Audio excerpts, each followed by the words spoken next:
Don't blink, it's your boy Ink. Welcome to the Real Content of the Show. Guys, you're doing well, guys, you're having a phenomenal morning, afternoon, I guess, on this 30th of August 2024.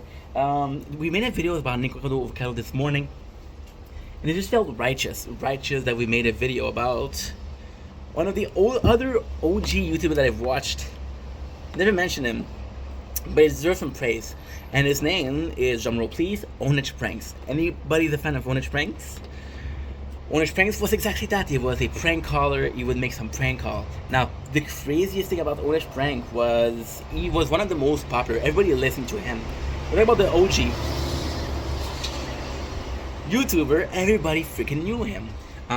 The dude was a voice actor, able to do a couple of voices. There was my favorite, Chris, which was the again, this is way back, right?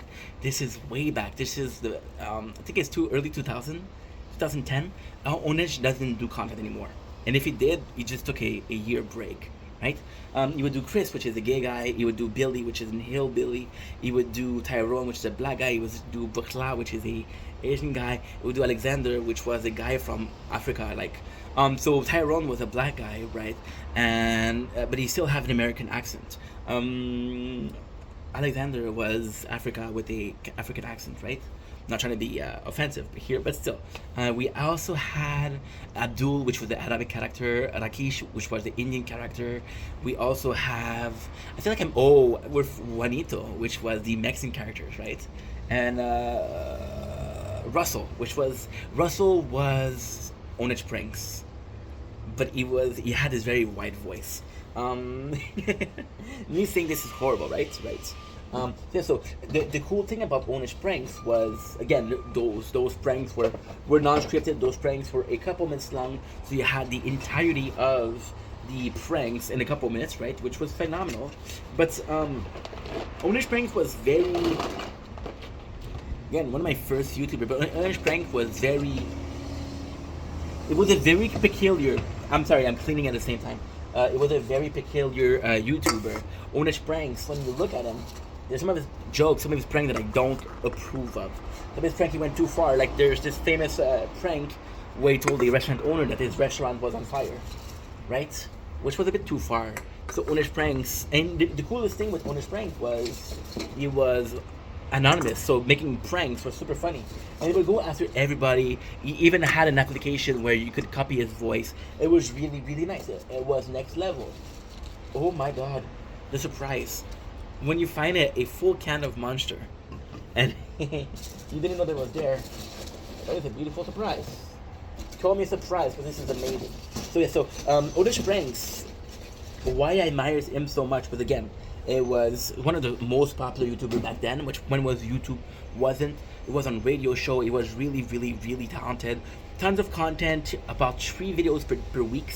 But Ownage Pranks, what is super cool is Ownage Pranks, I don't know if I'm right, okay? But this is a theory. Ownage Pranks was, how can I do this? How can I say this?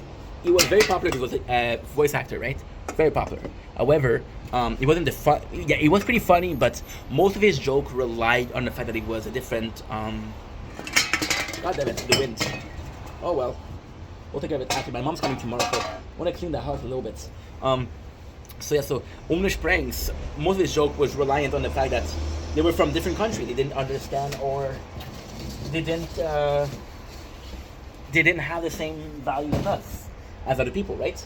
And a lot of his joke were like, okay, well, I can't be too rude because he's and it would be so cool.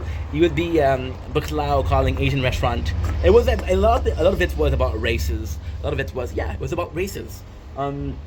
He would call as Chris, which was again the gay dude, homophobic people, hoping they would get a reaction, right? It was a lot of reaction content, and Ownage Pranks was a victim of his own success.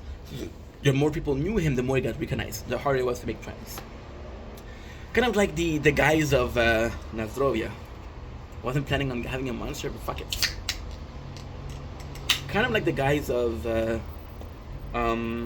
what should I call it? Impeccable Joker.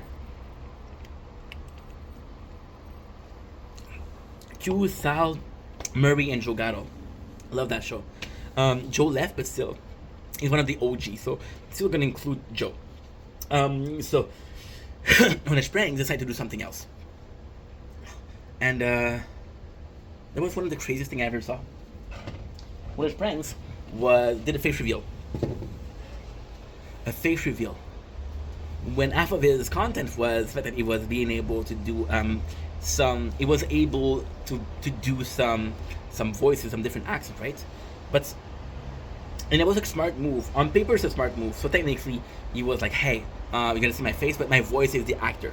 So in another way, another fashion, it's the voice that changed. The fact that you know his face doesn't matter. However, we knew who he was, so you couldn't go as far. And now it's middle of the cancel culture, so anyway, his joke weren't that much. And you see it. There's a lot of people that are gonna go too far again, too far. And the problem with this kind of content is you're constantly pushed to go further and further and further and further. And if you don't go, well, you're a fucker because you should have went further, right? That's on you. That's on you, right? That being said, still super enjoyable. One of the OG YouTuber. I'm listening to him right now, and yeah, some good memories. I see. Ownage Pranks, why it was so cool is because since the jokes were a couple minutes long, right? Even for somebody with a deficient and attention deficit, it didn't matter. It didn't matter because it was still something enjoyable, which is why I enjoyed them. Anywho, long enough videos. I'll see you guys soon. Take it easy. Peace.